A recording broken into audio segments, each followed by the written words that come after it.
All right, yeah. So welcome to hopefully not too long workshop on the science electricals from last year. This won't cover any of the new additions for this year because a lot of them haven't been finished yet. But it will cover all of the systems that we took to URC last year, how the sort of electrical design works and how the Arduino code works. So it's essentially anything, if you picture like the command structure is anything from CAN bus below.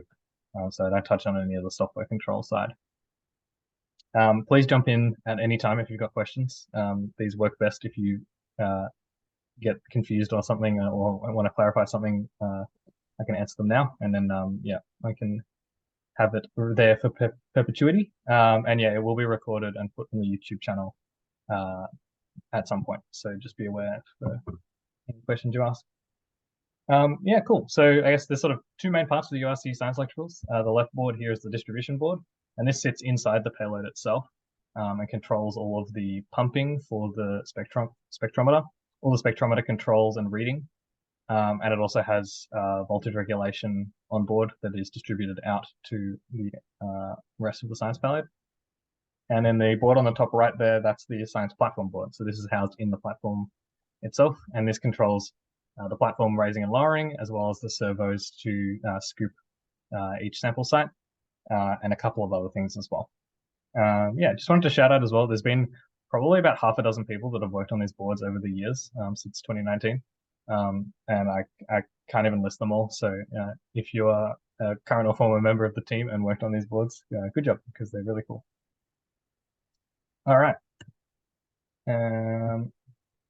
Cool. So just a quick note, so I guess we'll start with the platform board. The easiest place to start is where the signals come in. So this 6-pin connector down here, unfortunately the model's not rendered, but it's just an EP 2.5 connector but with 6 pins. This is the sort of main connection between the distribution board and the platform board. So you've got your 5 and 12 volt rails and your CAN high and CAN low there. Yeah, pretty simple. And then the science payload lowers itself to the ground and raises itself up with these 2 stepper motors. You guys can see my mouse, yeah?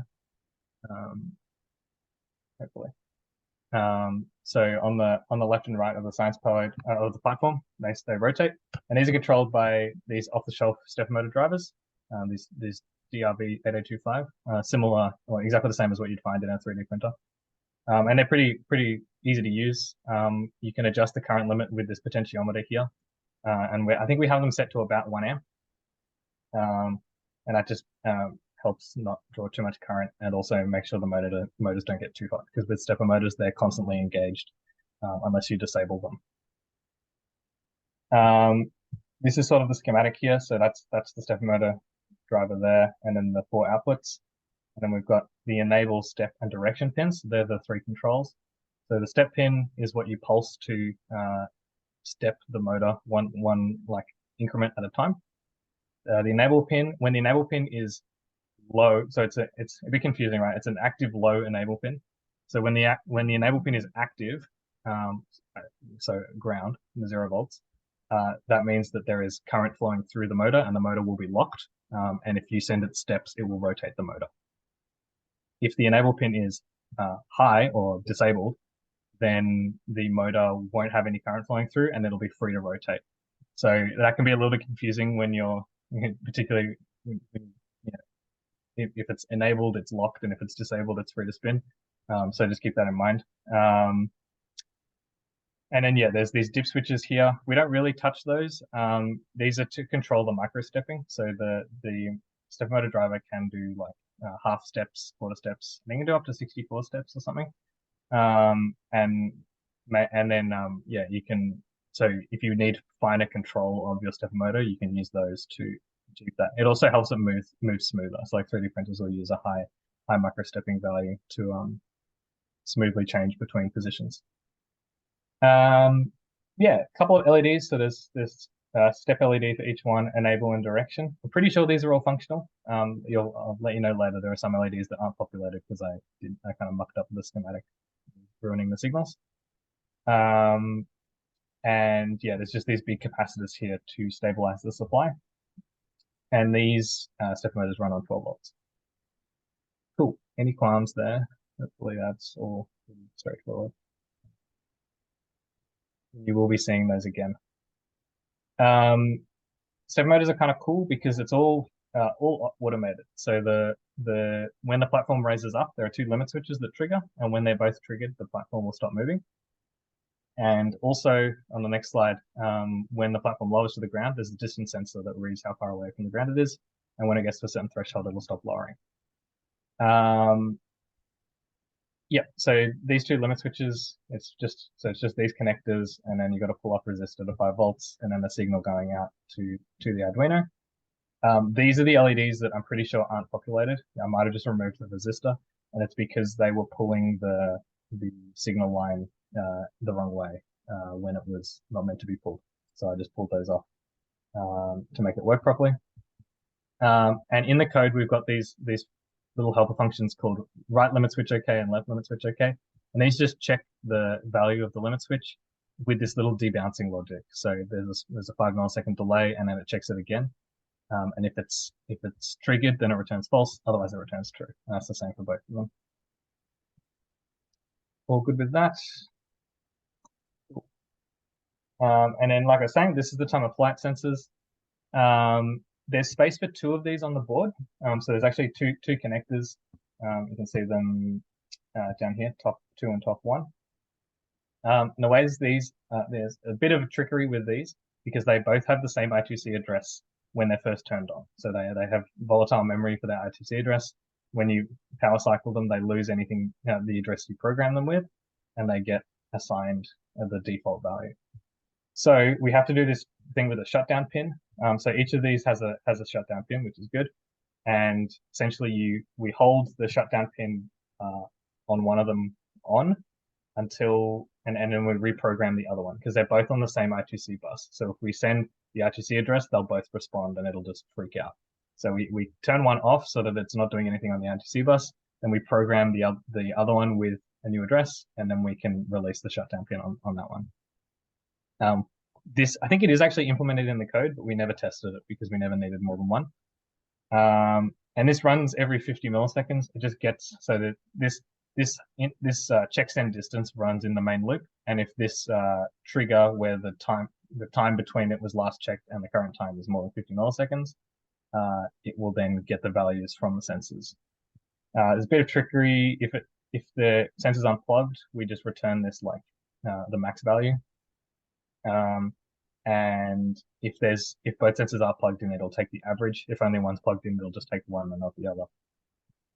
And then it also sends this data, it packs it into a CAN frame and sends it over CAN. So you'll see on the CAN dump the messages coming through with the distances for that. So yeah, there's the shutdown pin, and yeah, we've just got there is 2 shutdown. You can see here there's a shutdown pin here as well. We only connected one because we only need to shut down one of them at a time. But if you wanted to, there's these little red circles here. These are just like wires on the board. So you could solder a wire between some of the spare pins, such as like D01, which are used for sort of miscellaneous things. So one of the things with this board is we really tried to build in sort of redundancy or sort of flexibility in the pins as much as possible. Things that maybe we didn't need, we put these little jumpers on so that we could change them to do other things if needed. Cool. Lots of code here. I'll go through it quickly. One thing that you'll see a lot in the Arduino code for both the science boards are these. If you look at this void platform, it's got this weird arguments. Uint a number of arguments and uint arguments as a list. And I'll call these CAN compatible functions. We use a thing called it's just an array of function pointers to make the code easy to execute in the CAN stuff, which means that you end up with a few of these functions, which typically just get changed into something else with a different function name pretty quickly.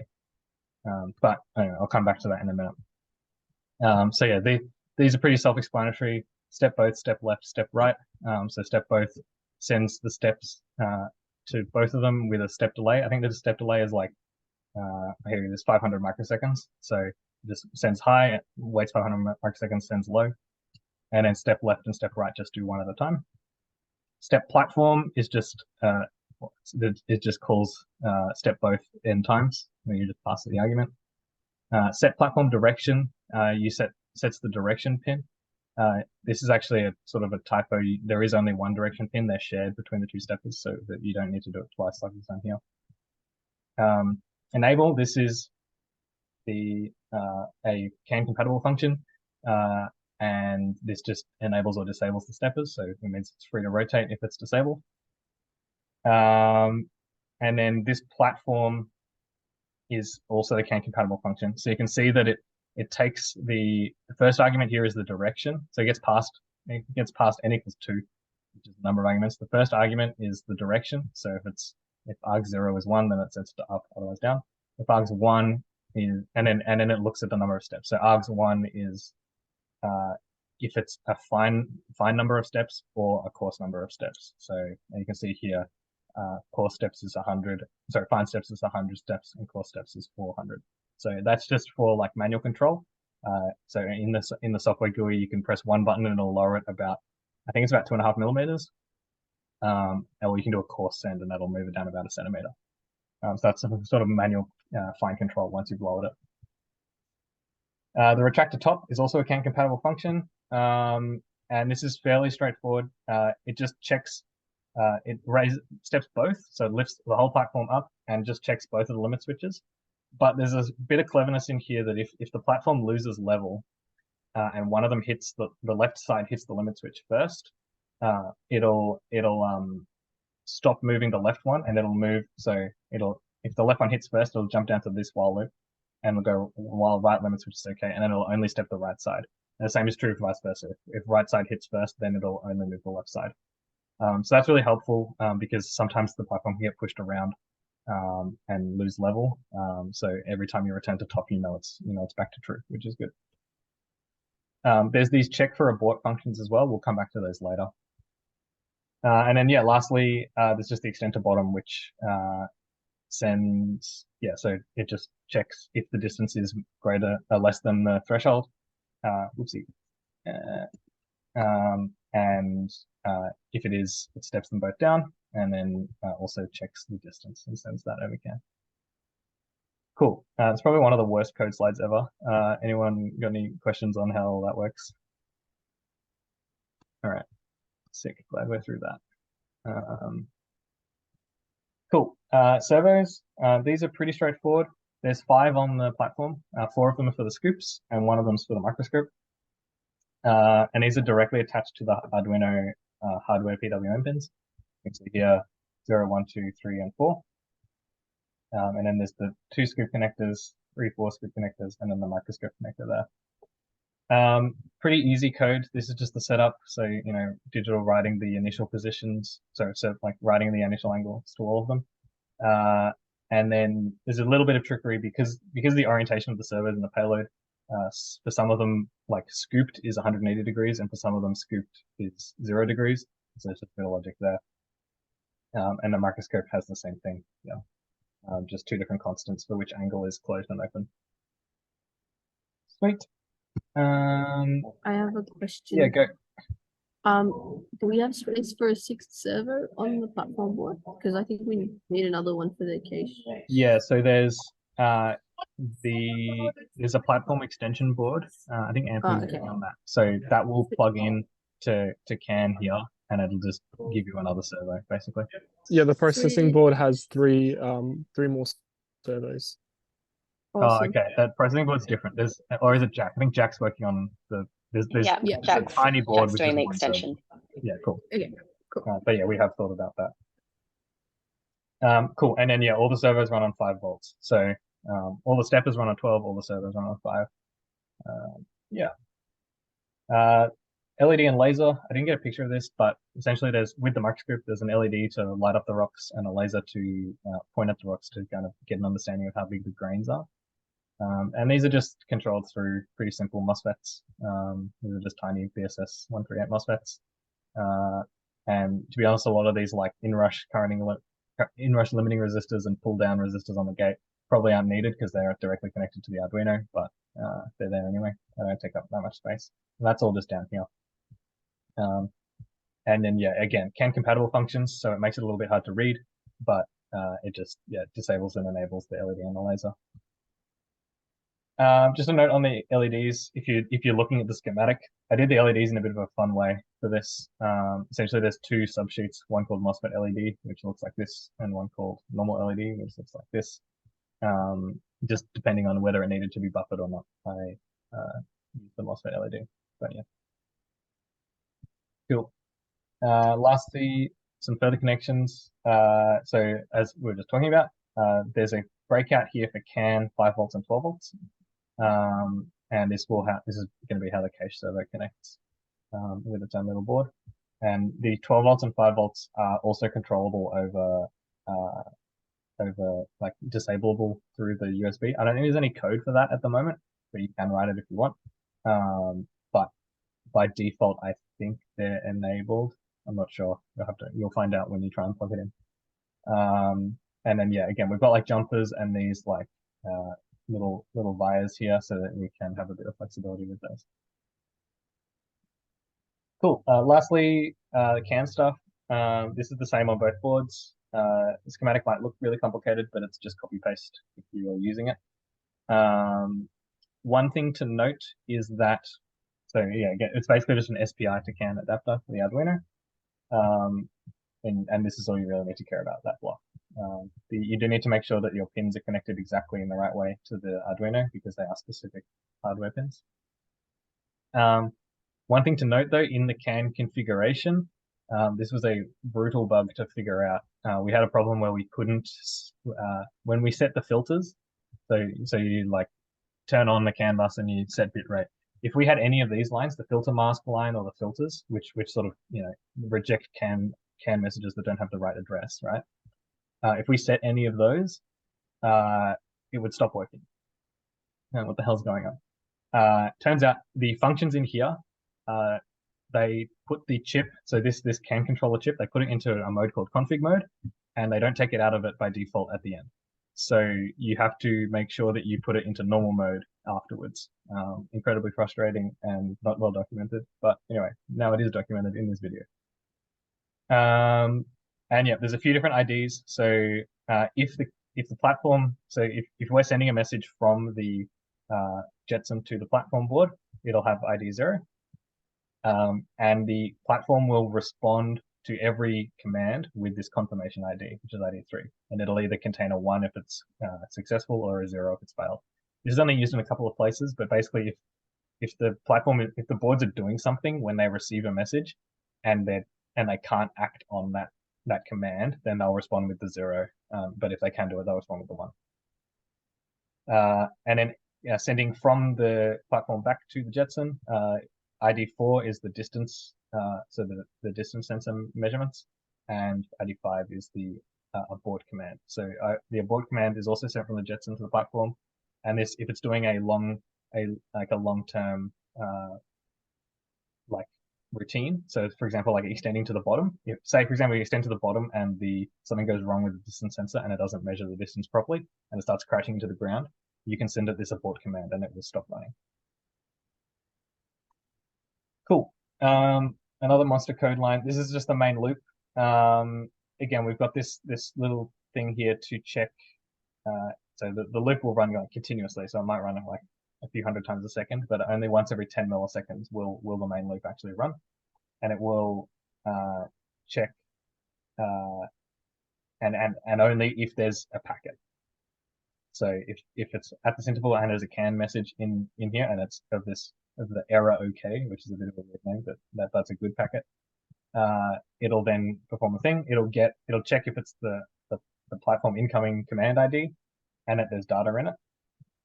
So DLC is data link code, and then it'll run the thing. So it'll get the number of arguments, which is the length of the data -1. So obviously we've got, you know, if it's ID 0, it's for the platform, not the distribution board or something else. And if it's and then the first byte of the frame is the command. So it might be like raise to top, for example. The first byte is that, and then the number of arguments will be after that. So for example, if you're moving the servo, you would have the servo command, and then you would have the angle that you want to move the servos to as your argument. So that would be 1 in this case. and then it gets the arguments in this list called args. There's a bit of pointer stuff here, so it just uses the pointer for the data frame and moves it by 1. Yep, so yeah, anyway, that's a lot of detail. And then it sends the OK response, so that appears as 003-01. Is that right? Yeah. Oh yeah, confirmation ID. Yep. And then this is what I was talking about before. So we use function pointer arrays. So because we have various functions that take different arguments and arguments of different types, instead of writing them out in this horrible, in a really long-winded way, we just say commands, and we pass it the command type and the number of arguments, and a list of all the arguments. Finally, if the data's like bad, it will respond with the bad response because we didn't execute it. And then at the very end here, we check and send the distance. So this also runs, maybe hundreds of thousands of times a second. And then in this function, we have a 50 millisecond timer. This is that function pointer array I was talking about. So you can see there's just pointers to all of the functions. So if we index this thing with 0, it'll execute the enable command. So quite a handy way of doing things if you're doing similar. Any questions? Or I just had one quick question going back to the LEDs. Why do some of them need MOSFETs? So essentially, if you don't have the MOSFETs, so these signals do more than just control the LEDs. These also go to these go to the stepper drivers, all these 4, and these come from the switches. So if you don't have the MOSFETs, the switches will, the stepper motors might not behave correctly, basically, because the voltage, if we use this instead, the voltage here might get pulled lower than it needs to be. It should be okay, but I was just playing it a bit safe. And they're tiny they're tiny MOSFETs. They don't take up any space. Right, so sort of like another threshold it needs. Yeah, it's just to buffer, just to isolate the signal from the LEDs, so that any current draw on the LEDs or anything doesn't actually pull the signal in any direction. Yeah, that makes sense. Thank you. That being said, it did break the switch once, and I can't remember why, but that'll be a fun exercise for the reader if you are keen, why they're not there. I see. Yeah, Thank you. No worries. Thanks for the question. Cool. Here's the abort stuff. This gets called, so anytime there's a function that's blocking, so the platform raising and lowering, and there's more for the pumps in the distribution board. Anytime that there's a blocking function, that loop that's blocking will call this function every time, once per loop.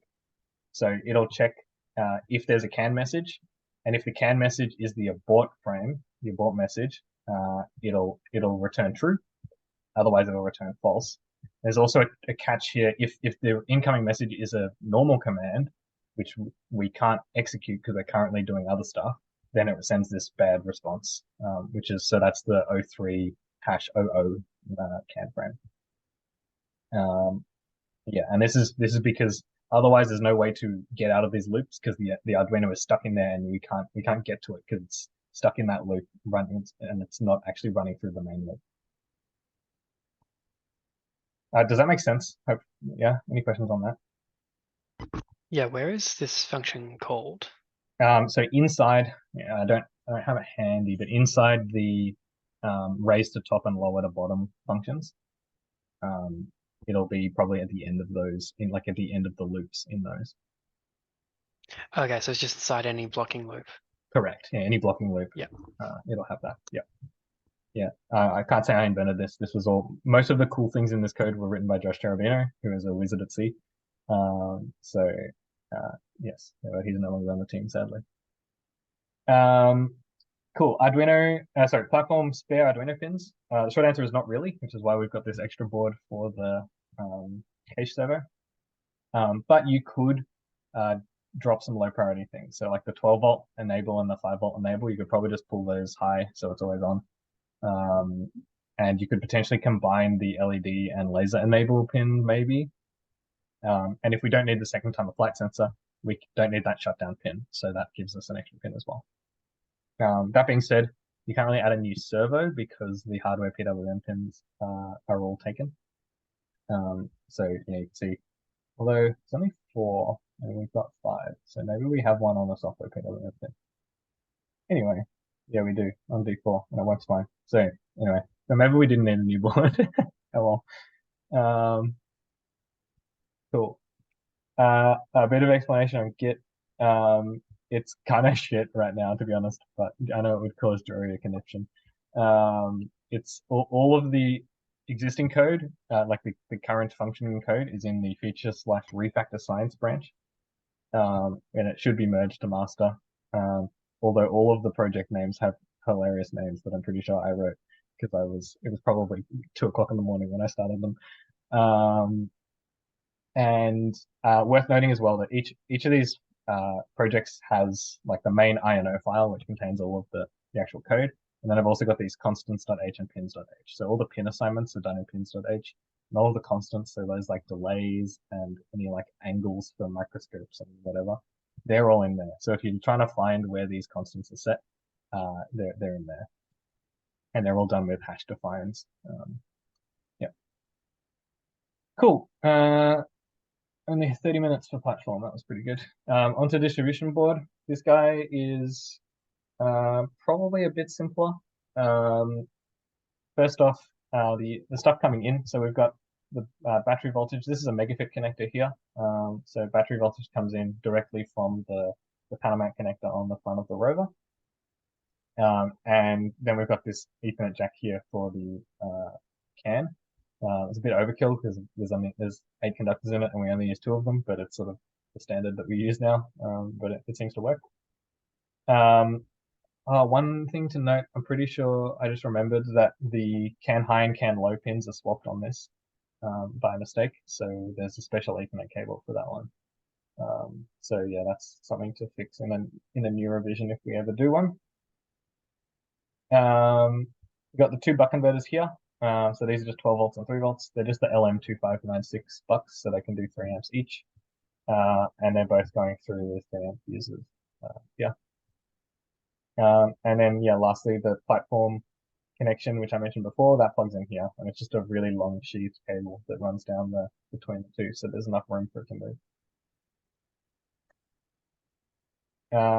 CAN stuff, again, exactly the same as the other one, just different IDs. We'll get to why there's so many addresses in a sec.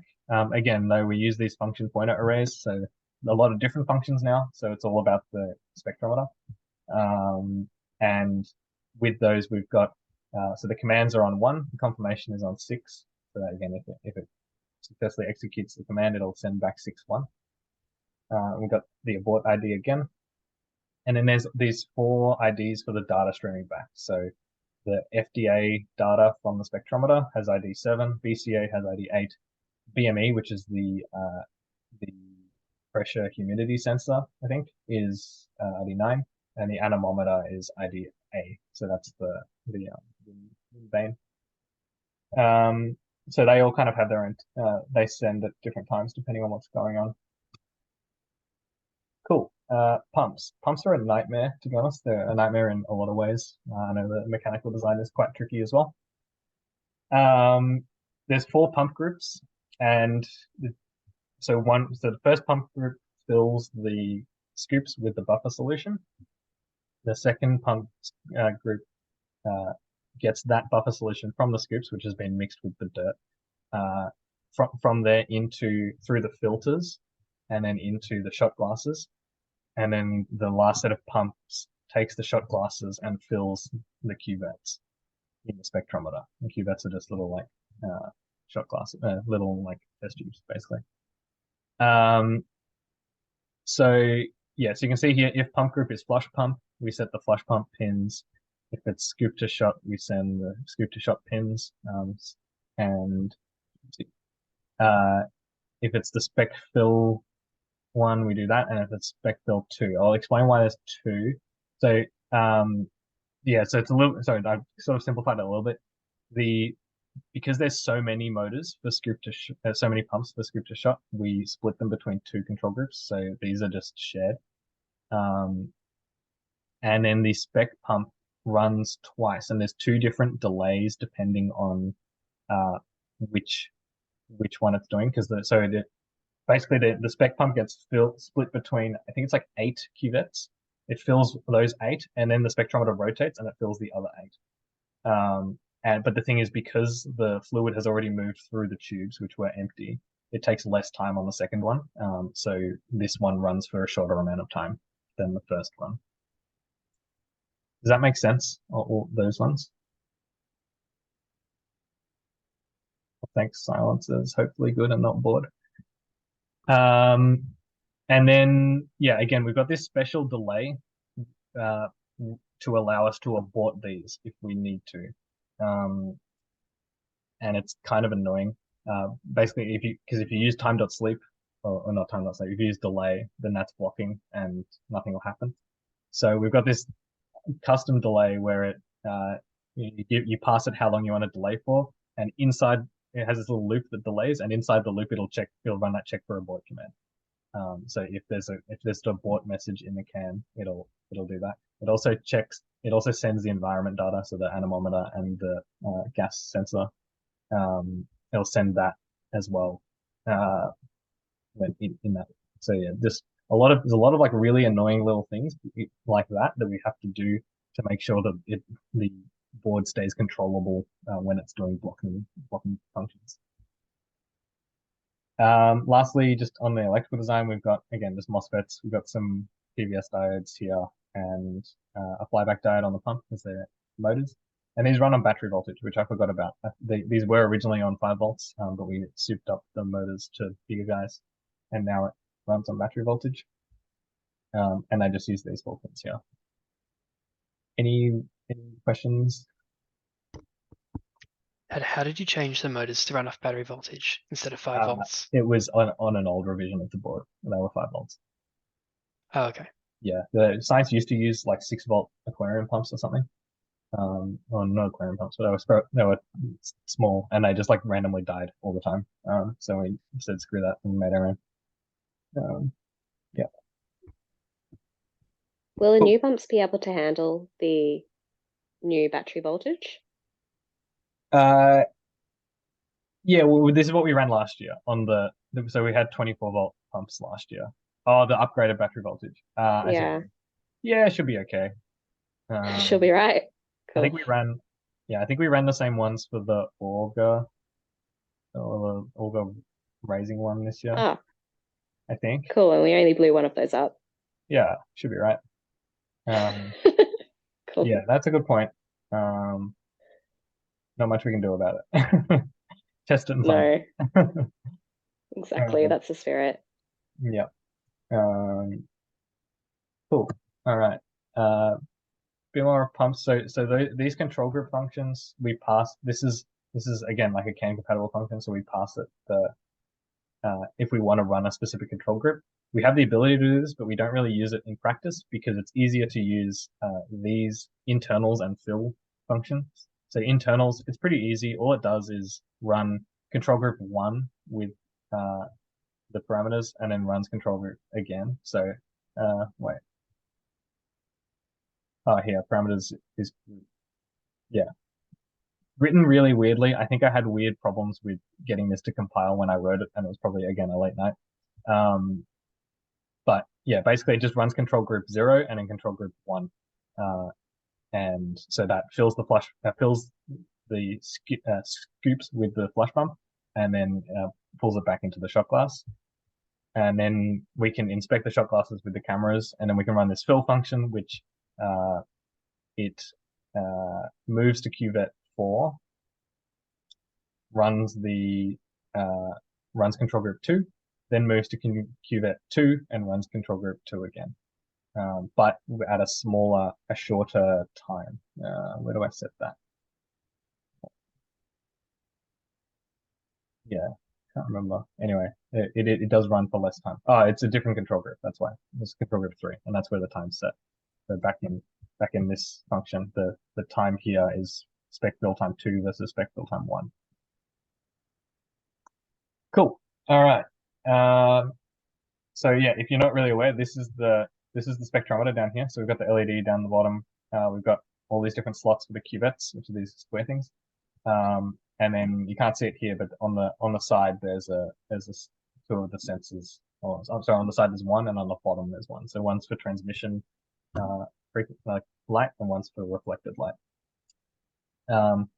Again, lots of code here, but it's not that complicated. Most of these are just converting like CAN compatible functions into human readable functions. So you can see here we've got this void enable and args enable step, and then we just have void enable step. So all this does is call this function, which is easy to read. Same for disable. Same for step. So void step and args. It just unpacks it, and then actually no, that's not true. It does actually run it. So step high, like set the step in high, delay, set it low, delay. And it runs that as many times as we tell it to. And then this function, step n cuvettes, takes, wait, this doesn't actually do, this is just a human readable function. So this is just stepping, it's not actually stepping a number of cuvettes, it's just stepping a number of steps. Again, set direction calls set step direction with these like nice clockwise, counterclockwise enums. Again, not that important. Lastly, this one is kind of important, the move to cuvette. There's a bit of maths going on how like converting the number of steps to a cuvette position, and it also can pick like if it's at cuvette 1 and it wants to go to 20, instead of rotating all the way around to 20, it just rotates the short distance instead. There's a bit of logic in there, which is done here. So if target steps is greater than step tally, blah blah. And all of these are defined, or a lot of these are defined in the constants.h file. Yeah, and there's a bit of as well. There's a bit of trickery because the angle of the cuvettes, like with a stepper right? Yeah, I think you normally have about 200 steps per revolution. In fact, there you go, 200 steps per revolution. But there's I think 18 cuvettes, something like that. Oh, maybe there is 20. I think there used to be like 18 cuvettes, and then we changed it to 20 so that the maths was easy to work with on the steppers. We used to have code that would like track the error that it was and like do maths to figure out how many steps it needed to take, but that's not there anymore, which is nice. Cool. Spectrometer LEDs. These are really dumb, really simple. They're just two connectors here. They are connected to digital pins on the Arduino. However, I think that we just have one of these, like we just bodged the connection to 5 volts because something went wrong. I can't remember exactly why, but I'm pretty sure there's a bodge wire there. And yeah, we only use one of these because there's only one LED, but there's space for 2 if you want them. Cool. Now for the fun bit, the sensors. This is, Jono, you'll probably be familiar with this, trying to pack like data frames into like random arrays of data into CAN frames in a way that makes sense. Anyway, so we've got this like alias or whatever that can defines this Adafruit sensor thing as FDA. And then what read and transmit FDA does is it cycles through all the channels in the sensor and just reads out the data. So yeah, it's just basically using the library. And then it transmits FDA, which is this function here, which is to send it over the CAN, over CAN. So it packs it into these data frames, and there's a whole lot of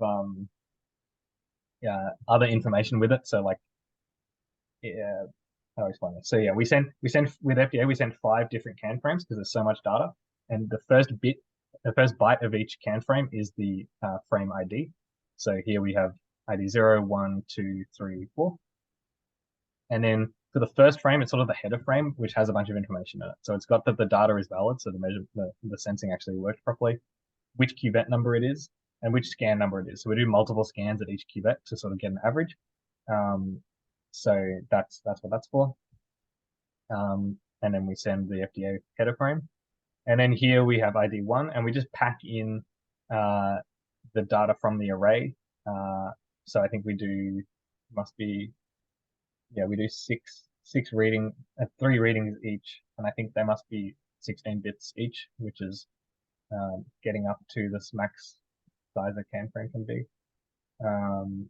So yeah, we send that, delay, send the next one, and then we send 9, 10, 11 in frame 4.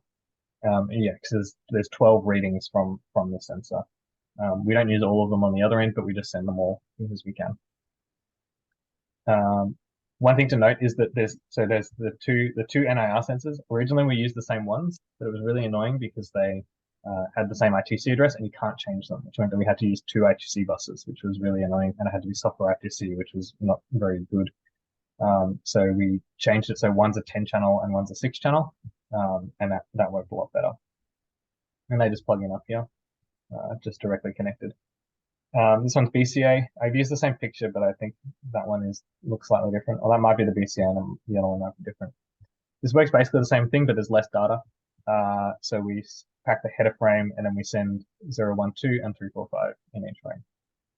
And like I said before, these appear on the can dump. They've got specific IDs for each of the different types. So the FDA has one address and the BCA has another. Cool. Spectrometer scanning.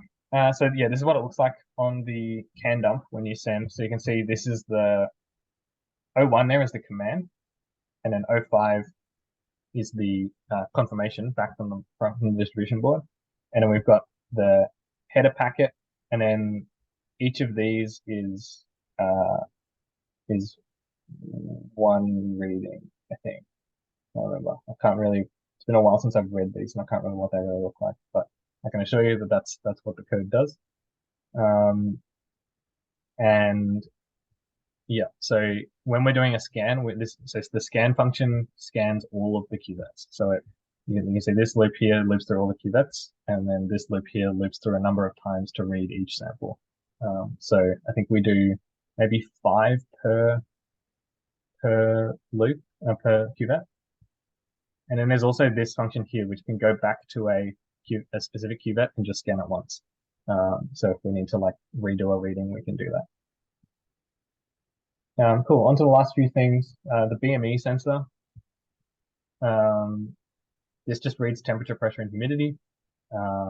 Again, we're just using the library, and we pack it up into 3 different frames. So temp frame, pressure frame, humidity frame, send it over the CAN bus. And these have their own IDs as well. And we do this once a second. So it doesn't like plug the CAN bus, but it gives us enough information. And yeah, the good thing, all 3 of these all use I2C, they're all on the same bus. So it saves a lot of pins on the Arduino, which is nice. And then lastly, the anemometer. This is, so it's like the spinning ping pong ball wind sensor thing. Sort of, there's 3 main parts to it. First, we attach the anemometer digital pin to an interrupt. So Arduinos can do interrupts somewhat. And then whenever this interrupt gets called, we just increment this value here. And then once every, however long, probably every second or so, we send the number of pulses that went by over CAN. And then it's just the way it works is it's just a read switch with like a magnetic ring. It's basically an encoder, and then the number of pulses per second you can calibrate back to being a wind speed in like meters per second. I think we actually convert it to be meters per second here, or kilometers per hour or something, and then we send it. We got some random value from science to stick in. Yeah. Cool. Last few things. Distribution board actually has a few spare pins. It's a bit hard to tell because a lot of them are labeled, but so D0, 1, 2, and 3 are all available to use. A7, which is up here, this is can only be used for analog reads, as I've said down there. And D5 and 6, these are only used for the LED control, which like the spectrometer LED control, the UV LED. So they can potentially just be used for other things, but would require a bit of blood flying. Cool, and I think that's it actually. So yeah, very not too long. Anyone got questions on any of this? Hopefully it wasn't too boring.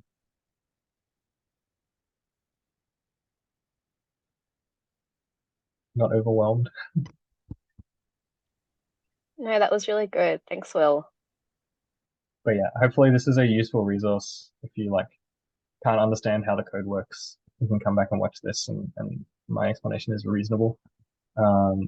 If you want to have a look through the GitHub, it's in the Arduino repo on the Refactor Science branch. And yeah, good luck with running this. Hope the good thing is that the when I finished working on it, it was in a pretty solid state. Like it was quite reliable. So hopefully you can keep on that going when I'm not here anymore too. Sweet. All right, I'll stop the recording there.